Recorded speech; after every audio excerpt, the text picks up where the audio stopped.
الحمدللہ والصلاة والسلام علی رسول اللہ۔ جنگی قیدی عورت کے ساتھ جمع کرنا۔ سوال کیا گیا ہے کیا موجودہ وقت میں جنگ کے دوران قید کی گئی عورت کے ساتھ بغیر شادی جمع کرنا جائز ہے؟ الجواب بعون اللہ سبحانہ وتعالی۔ مرد کے لیے عورتوں میں سے اس کی بیوی اور لونڈی کے علاوہ کوئی عورت حلال نہیں، اور بیوی بھی اس وقت حلال ہوتی ہے جبکہ شرعی طریقہ سے شادی ہو، اور لونڈی جب مرد کی ملک یمین یعنی اس کی ملکیت بنے گی تبھی اس کے لیے حلال ہوگی، اور اصل میں یہ لونڈی جنگی قیدی ہی رہے گی۔ مسلمان اگر لڑائی اور جہاد میں شریک ہوا ہو تو وہ یہ لونڈی حکمران اور قائد کے ذریعے حاصل کرتا ہے یا پھر اس کے مالک سے خرید کر، اور یہ لونڈی صرف ملکیت میں آنے سے ہی استبرائے رحم یعنی ایک حیض یا اگر حاملہ ہو تو حمل وضع ہونے کے بعد اس کے لیے حلال ہو جاتی ہے۔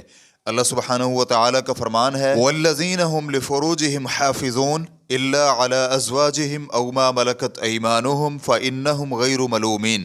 اور وہ لوگ جو اپنی شرمگاہوں کی حفاظت کرتے ہیں مگر اپنی بیویوں یا لونڈیوں سے، یقیناً یہ ملامتی نہیں۔ سورۃ المؤمنون آیت نمبر 5 اور 6، سورۃ المعارج آیت نمبر 29 اور 30۔ ابو سعید خدری رضی اللہ عنہ بیان کرتے ہیں کہ رسول اکرم صلی اللہ علیہ وآلہ وسلم نے اوطاس کے قیدیوں کے متعلق فرمایا، کسی حاملہ عورت کے ساتھ وضع حمل سے قبل وطی نہ کی جائے، اور نہ ہی غیر حاملہ کے ساتھ جب تک اسے ایک حیض نہ آ جائے۔ ریفرنس کے لیے دیکھیے سنن ابی داؤد حدیث نمبر 2157، اور علامہ البانی رحمہ اللہ نے اس حدیث کو ارواء الغلیل حدیث نمبر 187 میں صحیح قرار دیا ہے۔ اسی طرح سوال نمبر 10382 کے جواب میں یہ بیان ہو چکا ہے کہ اسلام نے مرد کے لیے اپنی لونڈی سے مجامعت کرنا مباح قرار دیا ہے، چاہے اس کی ایک بیوی ہو یا کئی بیویاں یا اس کی بیوی نہ بھی ہو۔